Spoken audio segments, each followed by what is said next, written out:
खुद सोचिए कि मुख्तार अंसारी जैसा व्यक्ति जब लोकसभा की टिकट पाता है, चुनाव लड़ता है और जब जीत जाता है तो उसमें लोकतंत्र की जीत होती है या लोकतंत्र की हार होती है। असल में मुस्लिम वोट बैंक की सोशल इंजीनियरिंग के लिए समाजवादी पार्टी और बहुजन समाज पार्टी ने दो कुख्यात अपराधियों को माफिया से बहुत बड़ा नेता बना दिया।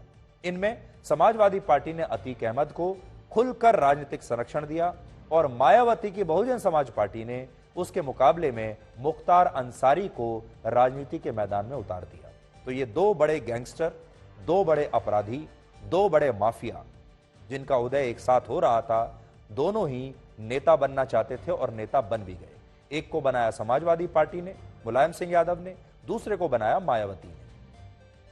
वर्ष 1996 में जब अतीक अहमद ने पहली बार समाजवादी पार्टी के टिकट पर विधानसभा का चुनाव लड़ा, उसी समय मुख्तार अंसारी की भी राजनीति में एंट्री हुई और मुख्तार अंसारी को राजनीति में लाने वाला कोई और नहीं बल्कि स्वयं मायावती थी।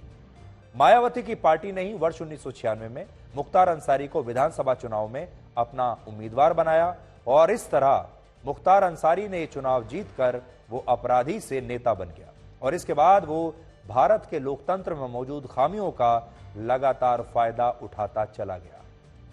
वर्ष 2008 में जब उसने योगी आदित्यनाथ पर जानलेवा हमला करवाया तो उसके खिलाफ कोई कानूनी कार्रवाई नहीं हुई क्योंकि तब तक राज्य में मायावती की सरकार आ चुकी थी, मायावती मुख्यमंत्री थी और शायद मायावती ने मुख्तार अंसारी को इस हमले का इनाम लोकसभा चुनाव के टिकट के रूप में दिया।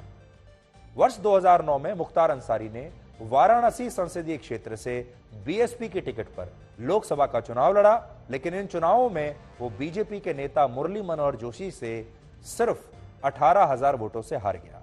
यानी अगर उस समय मुख्तार अंसारी को ये 18,000 वोट और मिल जाते तो वो भी अतीक अहमद की तरह कुख्यात अपराधी होते हुए भी देश की संसद में बैठता, लेकिन ऐसा हुआ नहीं।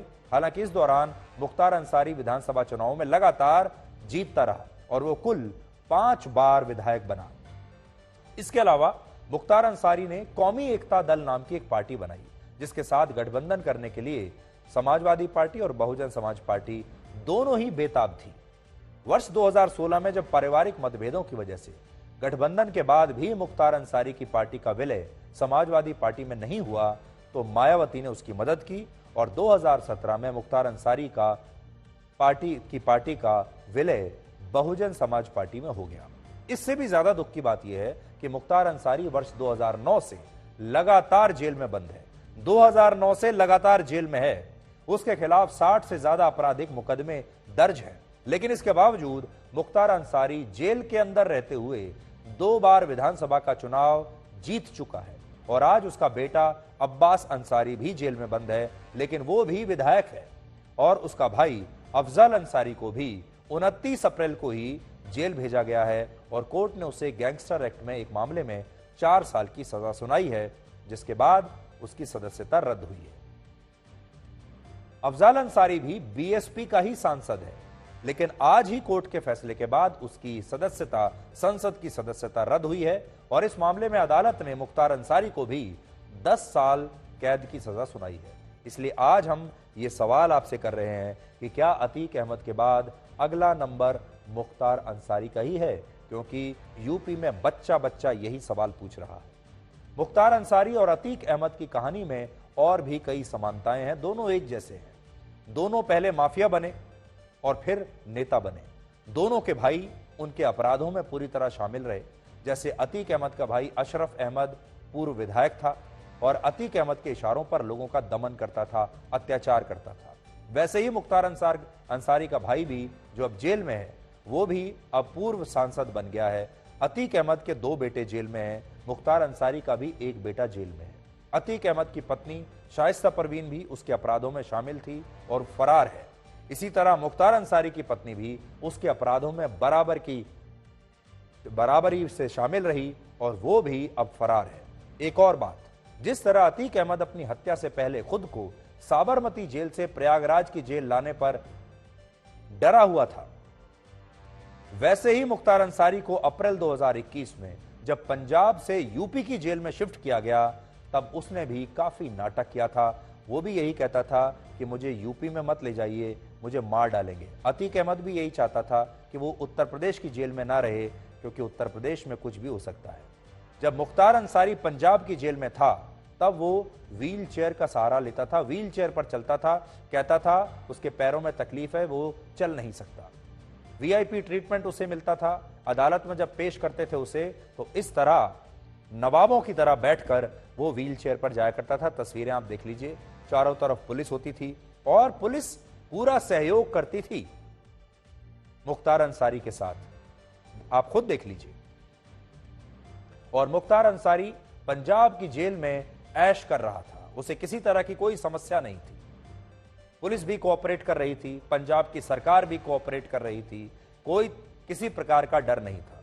और यह आदमी जेल से बहुत आराम से अपना गैंग चला रहा था। आप सोचिए इसके ठाठ बाट कि चलने तक के लिए भी ये जहमत नहीं उठाता था, व्हील चेयर पर रहता था। लेकिन जब उसे उत्तर प्रदेश की बांदा जेल लाया गया पंजाब से, तो उत्तर प्रदेश की पुलिस ने कुछ ऐसा किया कि वो अपने आप अपने पैरों पर चलने लगा। अब देखिए, वही आदमी जो पंजाब में व्हील चेयर पर चलता था, उत्तर प्रदेश पहुंचते ही कैसे उसके पैर ठीक हो गए, कैसे वो अब बिल्कुल ठीक ठाक होकर अपने दोनों पैरों पर चल रहा है। यह फर्क है पंजाब की जेल में और उत्तर प्रदेश की जेल में। यह फर्क है पंजाब की पुलिस में और उत्तर प्रदेश की पुलिस में। अब आपको उत्तर प्रदेश के मुख्यमंत्री योगी आदित्यनाथ का वो बयान सुनवाते हैं जिसमें उन्होंने इसी साल कहा था कि वो माफिया को मिट्टी में मिला देंगे। और उसके इसी बयान के बाद से चाहे वो अतीक अहमद हो और चाहे मुख्तार अंसारी हो, सबको ये डर सताने लगा था कि अब वो मिट्टी में जरूर मिलेंगे, उनका मिट्टी में मिलना तय है। अब अतीक अहमद तो जा चुके हैं, इसलिए मुख्तार अंसार डरे हुए हैं इस बयान से कि हो सकता है कि अगला नंबर उसी का हो। जिस अतीक अहमद के खिलाफ पीड़ित परिवारों ने मुकदमा दर्ज कराया, उसके परिवार के खिलाफ, वह समाजवादी पार्टी के द्वारा पोषित माफिया है और उसकी कमर को तोड़ने का काम हमारी सरकार ने किया है। और फिर वो कहना है इसे हम सरकारों इस माफिया को मिट्टी में मिला देंगे।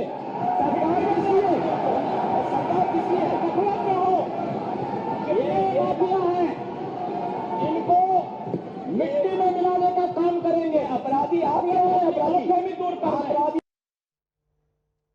तो योगी आदित्यनाथ जब कहते हैं कि मिट्टी में मिला देंगे, तो उनका ये बयान जो है अब आजकल हर बड़े अपराधी के कानों में गूंज रहा है। और इस समय उनका ये बयान मुख्तार अंसारी के कानों में भी जरूर गूंज रहा होगा। लेकिन आगे बढ़ने से पहले वो सवाल जरूर आपके दिमाग में, आपके जहन में मैं छोड़कर जाना चाहता हूं कि जब अतीक अहमद जैसा बड़ा अपराधी राजनीतिक संरक्षण पाता है, चुनाव लड़ता है, चुनाव जीतता है, विधानसभा में बैठता है, फिर उसके बाद संसद में बैठता है, इसी तरह मुख्तार अंसारी जैसा अपराधी जब विधायक बनता है, जब उसका भाई संसद का सदस्य बनता है, लोकतंत्र के मंदिर में जाकर बैठता है, तब आपको क्या लगता है, लोकतंत्र की हत्या उस दिन हुई थी या लोकतंत्र की हत्या अब हो रही है? अदालतों को उस दिन बंद हो जाना चाहिए था या अदालतों को आज बंद हो जाना चाहिए? भारत का संविधान उस समय खतरे में आया था या भारत का संविधान आज खतरे में आया है? ये बात आपको जरूर सोचनी चाहिए। और जिस दिन इस तरह के लोगों को टिकट मिलता है, देश की जनता इन्हें जिता भी देती है, ये विधानसभा में और भारत की संसद में बैठने लगते हैं, हमें लगता है भारत का लोकतंत्र तो उसी दिन हार जाता है।